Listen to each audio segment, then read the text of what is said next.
প্রতিদিন দুপুরে খাওয়া দাওয়ার পর মাথার মধ্যে চিন্তা হয় রাতের বেলায় আবার কি রান্না করব। তো আমি সকালবেলাতেই ঘুগনি কড়াই ভিজিয়ে রেখে দিয়েছিলাম, আর ফ্রিজেতে পনির ছিল, তাই পনির দিয়ে ঘুগনি করব বলে ঠিক করে নিয়েছিলাম। পনির দিয়ে ঘুগনি করলে আমার বর আর আমার ছেলে খেতে ভীষণ ভালোবাসে। তো যাই হোক, রাত্রিরে ফ্রিজ থেকে পনির বার করে পনিরগুলোকে ছোট ছোট টুকরো করে কেটে নিলাম।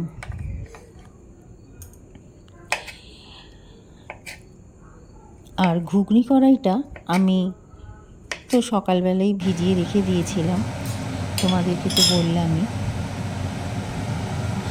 আর ঘুগনি কড়াইটা আমি সেদ্ধও করে রেখেছি। এবার কড়াইতে হালকা করে পনিরগুলো একটু ভেজে নেব, তাই কড়াইতে তেল দিয়ে দিলাম। পনির হালকা করে ভেজে না নিলে কিরম যেন একটা দুধের মতন গন্ধ ছাড়ে, তাই আমি যখনই পনির রান্না করি তখনই আমি পনিরটাকে হালকা তেলেতে, মানে হালকাভাবে ভেজে নিই তেলেতে।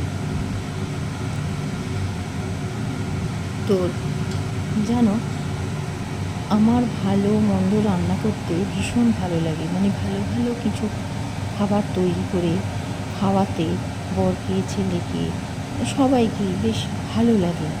তো আমি মাঝে মধ্যেই ভালো ভালো কিছু রান্না করেই থাকি। তো দেখো, কড়াইতে তেল গরম হয়ে গেছে। এবার আমি পনিরগুলো অল্প করে তেলের মধ্যে ছেড়ে দিয়ে হালকাভাবে ভেজে নিচ্ছি।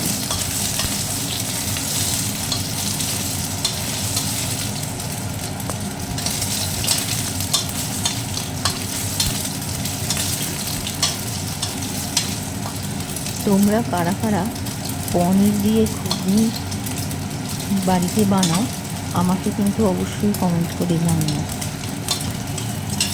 আমি আলুর থেকে পনির দিয়েই বেশি ঘুগনি করে থাকি, মানে বেশিরভাগ সময় আমি পনির দিয়েই ঘুগনিটা করে থাকি।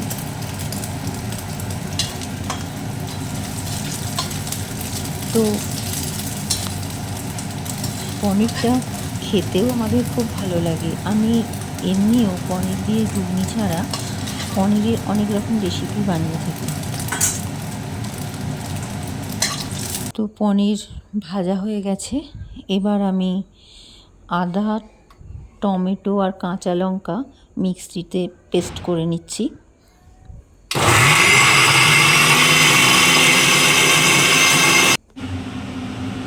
এবার আমি কড়াইতে তেল দিয়ে দিয়েছি, আর দুটো তেজপাতা, অল্প একটু গোটা জিরে ফোড়ন দিলাম।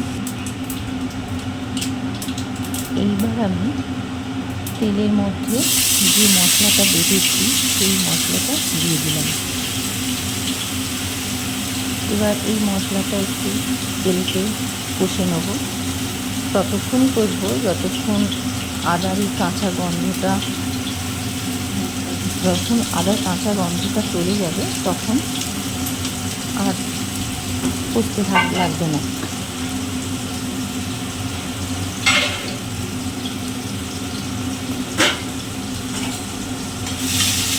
আদাটা কষে নিচ্ছি।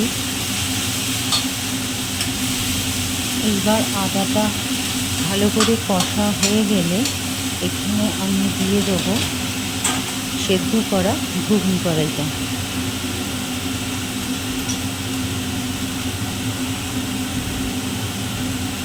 এবার আমি এখানে একটু গুঁড়ো লঙ্কা দিলাম আর একটু হলুদ দিলাম, দিয়ে আবার একটু কষে নেব।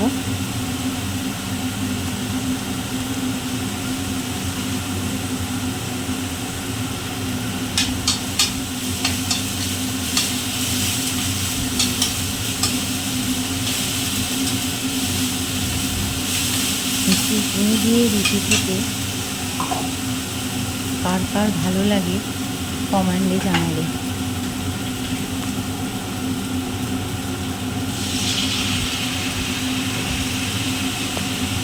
মশলার বাটার মগটা দিয়ে একটু জল দিয়ে দিয়েছিলাম।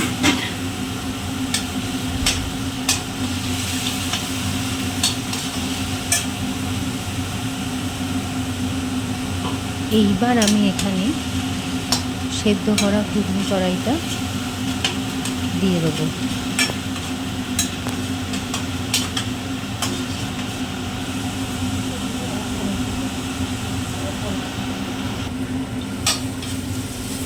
দেখো বন্ধুরা, মশলা থেকে তেল ছেড়ে দিয়েছে, মশলাটা কষা হয়ে গেছে। এবার ঘুগনি কড়াই দিয়ে দিলাম।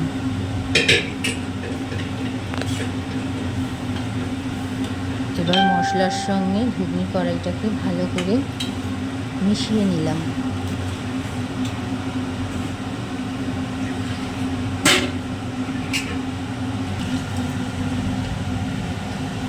এইবার আমি এর মধ্যে পনিরটাকে দিয়ে দেবো।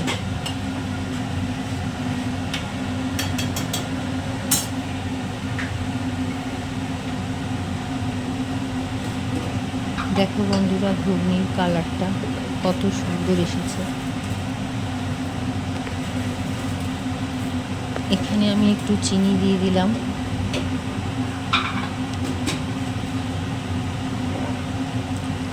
ঘুগনিটাকে ব্যালেন্স করার জন্য একটু এখানে চিনি দিয়ে দিলাম। একটু মিষ্টি না হলে খেতে ঠিক ভালো লাগে না। এইবার আমি এখানে পনিরগুলো অ্যাড করলাম।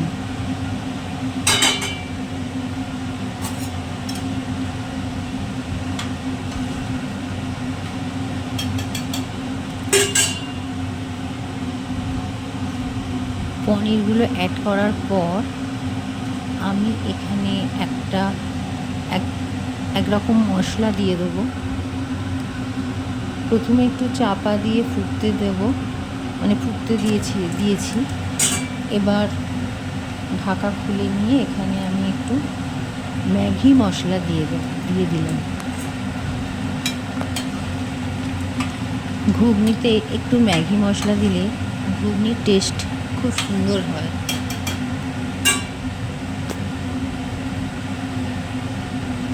বন্ধুরা, তোমরা একবার ঘুগনিতে ম্যাগি মশলা দিয়ে দেখবে, খুব সুন্দর খেতে হবে। এবার আমি শসাটা ছাড়িয়ে নিলাম। শসার খোসা ছাড়িয়ে ছুরি দিয়ে পিস পিস করে কেটে নিলাম।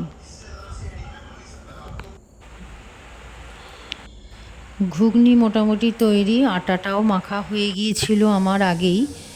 তো এখন লেচি কেটে বেলে নিচ্ছি, রুটিটা করে নেব।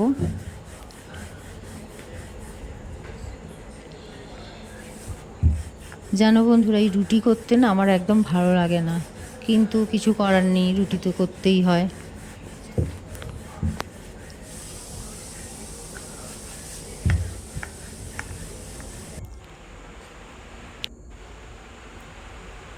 এবার আমার ছেলেকে আমি খেতে দিয়ে দিলাম।